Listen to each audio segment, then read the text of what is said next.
You react before you even realize it. Your phone is in your hand. You walk toward your desk. Someone misinterprets you. A small criticism ruins your whole day. A small mistake feels like public exposure. Your mind won't let it go.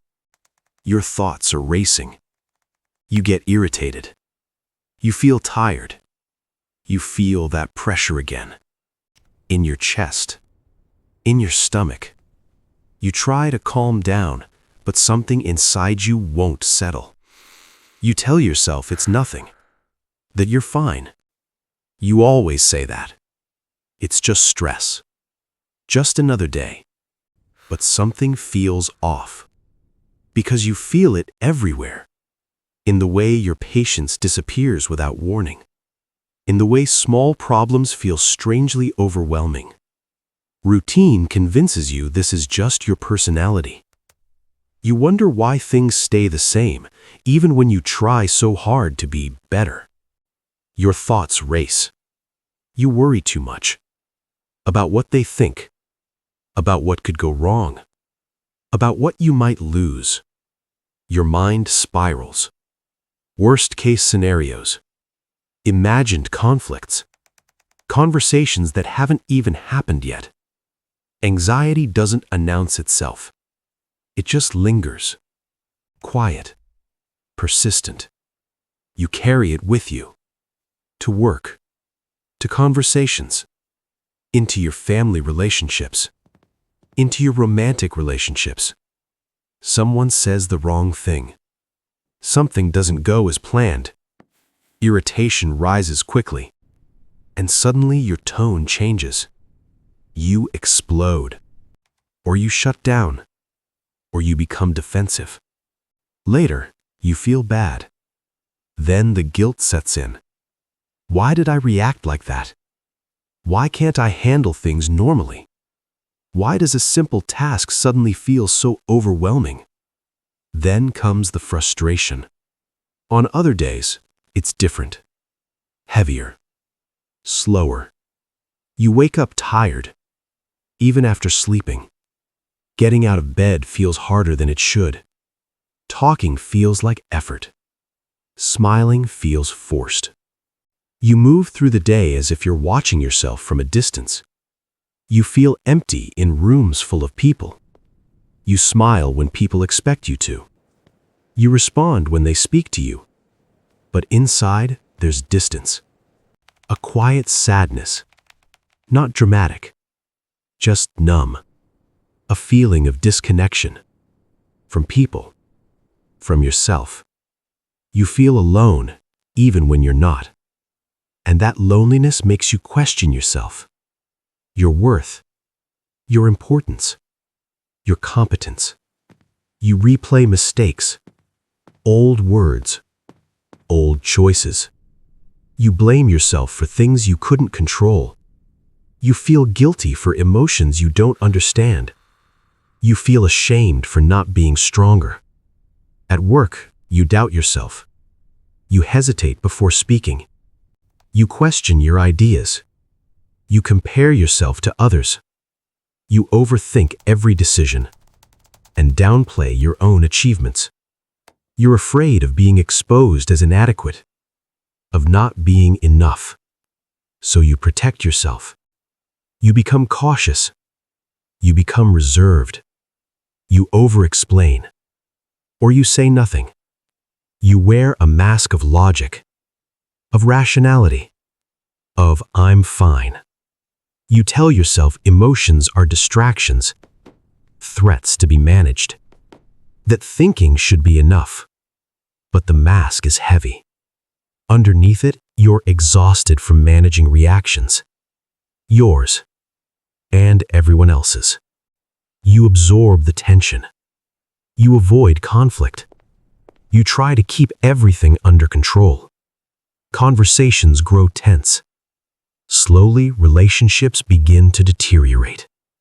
Misunderstandings increase. Connections start to break down. Distance replaces closeness. You don't want to push people away, You just don't know how to let them in without losing control. You don't know how to stay open without feeling overwhelmed. You tell yourself others handle life better. Others are more stable, more confident. You feel discouraged. Then the cycle repeats. Anxiety fuels isolation. Isolation fuels sadness. Sadness fuels insecurity.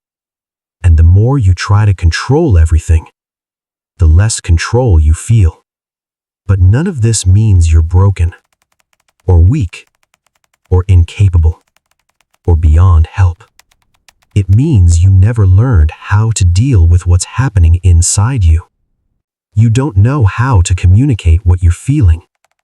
You don't fully understand your emotions or what triggers them. Distraction keeps you busy enough to avoid looking inward. Routine numbs the questions you're afraid to ask. Routine keeps you repeating the same patterns. Tomorrow promises you'll deal with it later. Self-sabotage disguises itself as protection. Unconscious habits drive your reactions. The mask of rationality tells you you're in control. Defensiveness feels like strength. Control feels real until it falls apart. Reacting isn't control. Suppressing isn't balance. And this is where everything changes. The problem isn't that you feel too much, or that you feel the wrong things. The problem is who leads when those emotions rise. This isn't a motivation issue, it's an identity issue. It's about who you choose to be when things get hard. Emotional intelligence isn't about suppressing feelings. It's about knowing who you are when feelings arise. Understanding and developing emotional intelligence can make a profound difference in your well-being. Emotional intelligence requires the discipline to stay present. Discipline isn't force. Discipline is control. Not control over others. Control over yourself. It's courage. The courage to feel without losing yourself. Discipline isn't cold. It isn't rigid. It isn't punishment. Discipline is self-respect. It's choosing clarity over chaos. It's the decision to pause instead of explode. To identify what you're feeling and choose healthier ways to respond. To stay present instead of running away. Discipline is control without aggression. Strength without defensiveness. It's the power to feel anxiety without becoming it. To feel anger without becoming it. To feel sadness without drowning in it. That is freedom.